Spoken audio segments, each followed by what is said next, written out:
June 6ಕ್ಕೆ Sanju weds Geetha part 2 cinema release ಆಗ್ತಾ ಇದೆ.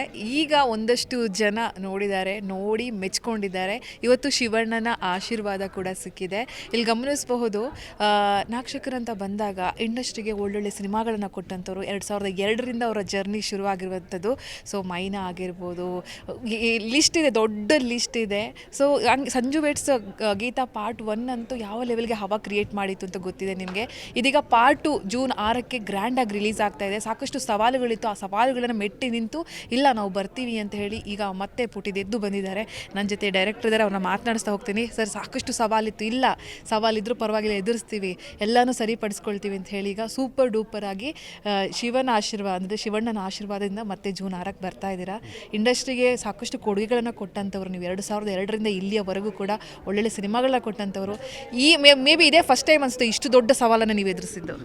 ಆ ಸವಾಲುಗಳು ಏನಾಗುತ್ತೆ, ನಾನು ನನ್ನ ಸ್ನೇಹಿತರೊಬ್ಬರು ಕೇಳಿದ್ರು, ನಾಕ್ಷಕರ್ ಈ ಎಲ್ಲ ಚಾಲೆಂಜಸ್ಸು ನಿಮಗೆ ಬರುತ್ತಲ್ಲ ಯಾಕೆ ಅಂತ, ಪತ್ರಕರ್ತ ಮಿತ್ರರು. ನಾನು ಹೇಳಿದೆ, ಎಲ್ಲೋ ಓದಿದ್ದೆ ನಾನು, ಒಬ್ಬ ಡೈರೆಕ್ಟ್ರು ಒಂದು ತುಂಬ ಚಾಲೆಂಜಿಂಗ್ ಆದ ಪಾತ್ರನ ಯಾರು ಕೊಡ್ತಾನೆ, ಯಾರು ಅದನ್ನು ಅಚ್ಚುಕಟ್ಟಾಗಿ ನಟಿಸ್ತಾರೆ, ಯಾರು ಸ್ಟ್ರಾಂಗ್ ಒಳ್ಳೆ ನಟ ಇರ್ತಾರೆ ಅವರು ಕೊಡ್ತಾರೆ. ಹಾಗೆ ದೇವರು ಕೂಡ ಒಬ್ಬ ಡೈರೆಕ್ಟ್ರು. ಅವನು ಯಾರಿಗೆ ಹೆಚ್ಚು ಚಾಲೆಂಜಸ್ ಕೊಡ್ತಾನೆ ಅಂದರೆ, ಯಾರು ಚೆನ್ನಾಗಿ ಪರ್ಫಾರ್ಮ್ ಮಾಡ್ತಾರೆ ಅವರಿಗೆ ಹೆಚ್ಚು ಚಾಲೆಂಜಸ್ನ ಕೊಡ್ತಾನೆ. ಬಹುಶಃ ಆತನ ಪ್ರಕಾರ ನಾನು ಒಳ್ಳೆ ಪರ್ಫಾರ್ಮರ್, ಸೊ ನನಗೆ ಜಾಸ್ತಿ ಚಾಲೆಂಜಸ್ ಬರುತ್ತೆ. I love to chase them, I love to chase challenges. ಇಲ್ಲ, ಏನಾಯಿತು, ಭಾಳ ವಿಷಾದ ಅಂದರೆ ಚಿತ್ರವನ್ನು ಆ ವರ್ಷದಲ್ಲಿ ರಿಲೀಸ್ ಮಾಡೋದು ತುಂಬ ಅನಿವಾರ್ಯತೆ ಇತ್ತು. ಆ ಅನಿವಾರ್ಯತೆ ನಂತರ ನನಗೊಂದು 100 ಜನ ಡೈರೆಕ್ಷನ್ ಕಳಿಸ್ಕೊಟ್ರು. ಇದು 11ನೇ ಸಿನಿಮಾ. 11ನೇ ಸಿನಿಮಾ ನನಗೆ ಮೊದಲನೇ ಸಿನಿಮಾ ಆಯಿತು. ಇಲ್ಲ, ಅದು ಹಂಗಾಗಬೇಕಾಗಿತ್ತು, ಹಿಂಗಾಗಬೇಕಾಗಿತ್ತು, ಅಲ್ಲಿ ತಪ್ಪು ಮಾಡಿದ್ದೀರಾ, ಇಲ್ಲಿ ತಪ್ಪು ಮಾಡಿದ್ದೀರಾ, ಆ ತಪ್ಪುಗಳು ಯಾಕಾಯಿತು ಅಂತ ಇವಾಗ ಈ ವರ್ಷ ನೋಡಿದ್ರೆ ಗೊತ್ತಾಗುತ್ತೆ. ನಮ್ಮ ಹತ್ರ ಎಲ್ಲ ಇದ್ದು ಜೋಡ್ಸೋಕ್ಕಾಗಿರಲಿಲ್ಲ. ಸೊ ಅದೊಂದು ಅನಿವಾರ್ಯತೆ. That was a bad phase. But ನಿರ್ಮಾಪಕರ ಸಪೋರ್ಟ್ ಚೆನ್ನಾಗಿತ್ತು. ಈಸ್ ಮೈ ಕ್ಲೋಸ್ ಫ್ರೆಂಡ್, ನನ್ನ ಇಂಜಿನಿಯರಿಂಗ್ ಬ್ಯಾಚ್ಮೇಟ್. ಸೊ ಹಾಗಾಗಿ ಇಲ್ಲ, ನೀವು ಇನ್ನೂ 2 ಕೋಟಿ ಖರ್ಚಾಗಲಿ ಮಾಡಿಯೋದು ತೊಂದರೆ ಇಲ್ಲ. ನಿಮ್ಮ ಸಿನಿಮಾ, ಯಾಕೆಂದರೆ ನನ್ನ ಕನಸಿನ ಸಿನಿಮಾನ ಅವರು ಎಡಿಟಿಂಗ್ ರೂಮಲ್ಲಿ ನೋಡಿದರು.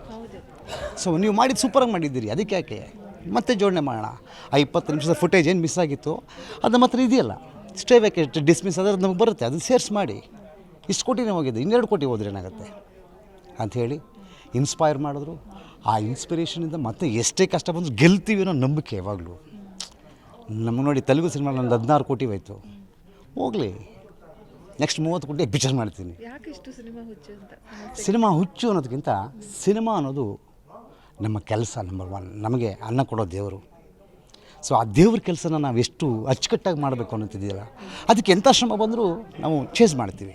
ಈಗ ಏನು ಸಿನಿಮಾ ಇವತ್ತು ಪತ್ರಕರ್ತ ಮಿತ್ರರಿಗೆ ತೋರಿಸಿದ್ವಿ, ಆ್ಯಂಡ್ ಸಾಕಷ್ಟು ಇಡೀ ಹೌಸ್ಫುಲ್ ಥಿಯೇಟ್ರಲ್ಲಿ ಸಿನಿಮಾ ನೋಡಿದವರೆಲ್ಲ ಬೆಂತಟ್ಟೋದ್ರು. What a beautiful film you have made. ಇಲ್ಲೊಬ್ರು ಹೇಳಿದ್ರು, ಅನ್ನೋ ಜಡ್ಜು, ಎಷ್ಟು ಚೋಪ್ರ ಅವ್ರ ಸಿನಿಮಾನು ನಾವು ಈ ರೇಂಜ್ ಲೊಕೇಶನ್ಸು, ಈ ರೇಂಜ್ ಬ್ಯೂಟಿ ನೋಡಿರಲಿಲ್ಲ ಅಂತ. ಸೊ ಆ ಥರದ ಅಪ್ರಿಷಿಯೇಷನ್ ಎಲ್ಲ ಸಿಕ್ತು. ಆಗ ಸಿಕ್ಕಿದಾಗ ನೀವು ಇಷ್ಟು ದಿನ ಏನು ಮಾಡಿದಿರಲ್ಲ ಕಷ್ಟ, ಅದು ಕಣ್ಣು ಕಾಣಿಸಲ್ಲ. ಇದನ್ನು ನನ್ನ ಕನ್ನಡ ಪ್ರೇಕ್ಷಕರು ಈ ಸಿನಿಮಾ ನೋಡಿ ಆ ಥರ ಬೆಂತಟ್ಬಿಟ್ರೆ ಅದಕ್ಕಿಂತ ದೊಡ್ಡ ಖುಷಿ ಇನ್ನೇನಿದೆ. ಹೀರೋಯಿನ್ ಬಗ್ಗೆ ನೋವಿದೆ, ಇವತ್ತು ಬಂದಿಲ್ಲ ಅಂತ ಪ್ರೊಡ್ಯೂಸರ್ ಹೇಳ್ತಾ ಇದ್ರು. ಬರಬೇಕಿತ್ತು, ಅವರು ಸಿನಿಮಾ ಜೊತೆ ನಿಲ್ಲಬೇಕಿತ್ತು, ಬಂದಿಲ್ಲ ಅನ್ನೋ ನೋವನ್ನು ವ್ಯಕ್ತಪಡಿಸಿದ್ರು. ನೀವು ಡೈರೆಕ್ಟರ್ ಆಗಿ ಸತ್ಯವಾಗಿ ಬರಬೇಕಿತ್ತು. ಸೊ ಇದೊಂದು ಪ್ರೀ ರಿಲೀಸ್ ಇವೆಂಟು. ಇಷ್ಟೊಂದು ಒದ್ದಾಡಿಕೊಂಡು ಇಡೀ ಚಿತ್ರತಂಡ ಕಷ್ಟಪಟ್ಟು ಮಾಡ್ತಾ ಇರುವಾಗ ಅವರು ತಂಡದವರಲ್ಲ, ಅವ್ರು ಬರಬೇಕಿತ್ತು. ಬರ್ತೀವಿ ಅಂತಲೂ ಹೇಳಿದರು, ಯಾಕೆ ಬಂದಿಲ್ಲ ಅಂತ ಗೊತ್ತಿಲ್ಲ. ಸೊ ಅದ್ರ ಬಗ್ಗೆ ನನಗೂ ನೋವಿದೆ, ವಿಷಾದ ಅಲ್ಲ, ನೋವೇ ಇದೆ. ಅದು ತಪ್ಪು. ಸರ್, ಇಂಡಸ್ಟ್ರಿ ಅಂತ ಬಂದ ಮೇಲೆ ಏನು ಗಳಿಸಿದ್ರಿ ಸರ್, ಏನು ಕಳ್ಕೊಂಡ್ರಿ ಅಂತ ಹೇಳಿ? ಇಷ್ಟೆಲ್ಲ ಎಫರ್ಟು, ಏನೋ ಮಾಡಬೇಕು, ಸಿನಿಮಾಗಳನ್ನ ಕೊಡಬೇಕು, ಜನರನ್ನ ರಂಜಿಸಬೇಕು, ಅದರಲ್ಲೂ ವಿಭಿನ್ನವಾಗಿ ರಂಜಿಸಬೇಕು ಅನ್ನೋ ಥಾಟ್ ಇರುವಂಥ ಡೈರೆಕ್ಟ್ರು ನೀವು. ಏನು ಗಳಿಸಿದ್ರಿ, ಏನು ಕಳ್ಕೊಂಡ್ರಿ ಅಂತ ಇಷ್ಟು ವರ್ಷಗಳ ಕಾಲ, 20ಕ್ಕೂ ಹೆಚ್ಚು ವರ್ಷಗಳ ಕಾಲ ಆಗೋಯ್ತು ಆ ಕಡೆ.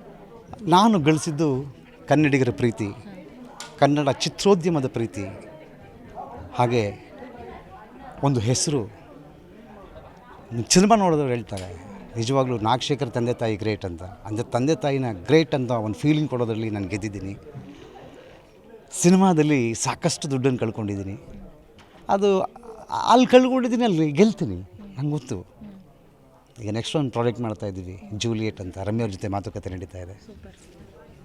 ಸೊ ಈ ಸಿನಿಮಾನೂ ಗೆಲ್ಲುತ್ತೆ, ಆ ಸಿನಿಮಾನೂ ಗೆಲ್ಲುತ್ತೆ, ಎಲ್ಲರೂ ದುಡ್ಡು ಬರುತ್ತೆ, ದುಡ್ಡಷ್ಟೇ ಹೋಗಿದೆ ತಾನೆ, ಮಿಕ್ಕಿದ್ದೇನು ಕಳ್ಕೊಂಡಿಲ್ಲ. ಅಲ್ಲ, ಈಗ ರಮ್ಯಾ ಅವರು ಅಂದ್ಕೊಂಡಿದ್ದಂತೂ ಸತ್ಯ. ಆ ಸಮಯದಲ್ಲಿ ನಾನು ಸಂಪರ್ಕ ಮಾಡೋಕ್ಕಾಗಲಿಲ್ಲ, ಅವ್ರು ಫಾರಿನಲ್ಲಿದ್ದರು, ಸ್ವಲ್ಪ ಪೊಲಿಟಿಕ್ಸಲ್ಲೂ ಬ್ಯುಸಿ ಇದ್ದರು. ಸೊ ಅವರ ಡೇಟ್ ಹೊಂದಾಣಿಕೆ ಆಗಿದೆ, ಮತ್ತೆ ವರ್ಷಾನುಗಟ್ಟಲೆ ಸಿನಿಮಾ ಇಳಿಯುತ್ತೆ. ರಚಿತಾರಾಮ್ ಕೂಡ ಒಳ್ಳೆ ನಟಿಯಾಗಿ ನಾನು ಯಾವ ಎರಡು ಮಾತು ತೆಗೆದಾಕಂಗಿಲ್ಲ. She has done wonderful job, she is a wonderful human being.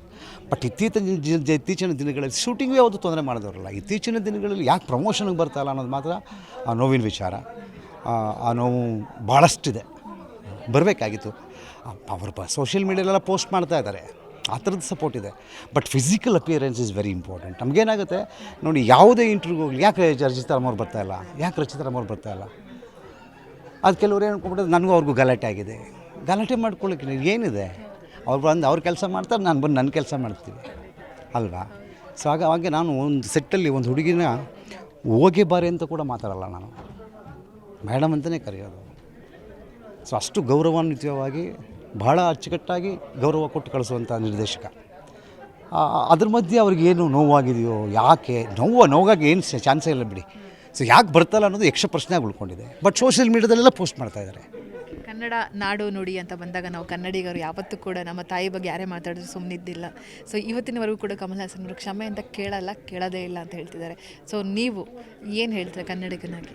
ನೋಡಿ, ಅವರು ಯಾಕೆ ಅಷ್ಟು ಸ್ಟಬನ್ ಆಗಿದ್ದಾರೆ ಅಂತ ಗೊತ್ತಿಲ್ಲ. ನನ್ನ ತಾಯಿಗೆ ಯಾರಾದರೂ ಏನಾದರೂ ಅಂದರೆ ನಾವು ಅವ್ರನ್ನ ಬಿಡ್ತೀವ? ಹಾಗೆ ಕನ್ನಡ ಭಾಷೆ ನನ್ನ ತಾಯಿ. ಕನ್ನಡಿಗರು ಯಾವತ್ತೂ ಸ್ವಾಭಿಮಾನಿಗಳು. ಇವತ್ತಿಂದಲ್ಲ, ಮಯೂರ ಇಮ್ಮಡಿ ಪುಲಕೇಶಿ ಕಾಲದಿಂದ ಕನ್ನಡಿಗರ ಪ್ರತಾಪ, ಕನ್ನಡ ಭಾಷೆಯ ಪ್ರತಾಪ. ನಾವು ಯಾರಿಗಿಂತ ಏನೂ ಕಮ್ಮಿ ಇಲ್ಲ, ನಾವು ಅವ್ರಿಗಿಂತ ಒಳ್ಳೆಯ ಸಿನಿಮಾ ಮಾಡ್ತೀವಿ. ನಾವು ಅಲ್ಲೂ ಸಿನಿಮಾ ಮಾಡಿದ್ದೀನಿ, ತಮಿಳಲ್ಲಿ 2 ಸಿನಿಮಾ ಮಾಡಿದ್ದೀನಿ. ಹಾಗಂತ ಇನ್ನೊಂದು ಭಾಷೆನ ನೀವು ಹಗುರಾಗಿ ಮಾತಾಡಬಾರ್ದು. ಆ ಹಗುರವಾಗಿ ಮಾತಾಡಿರೋದನ್ನು ದಯವಿಟ್ಟು ಮನವರಿಕೆ ಮಾಡಿಕೊಂಡು ತಾವೇ ಖುದ್ದಾಗಿ ಕ್ಷಮೆ ಕೇಳಿದ್ರೆ ಆ ಬಾಂಧವ್ಯ ಇನ್ನೂ ಚೆನ್ನಾಗಿರುತ್ತೆ. ಕನ್ನಡ ತಮಿಳು ಅನ್ನೋ ಬಾಂಧವ್ಯ ಇನ್ನೂ ಚೆನ್ನಾಗಿರುತ್ತೆ.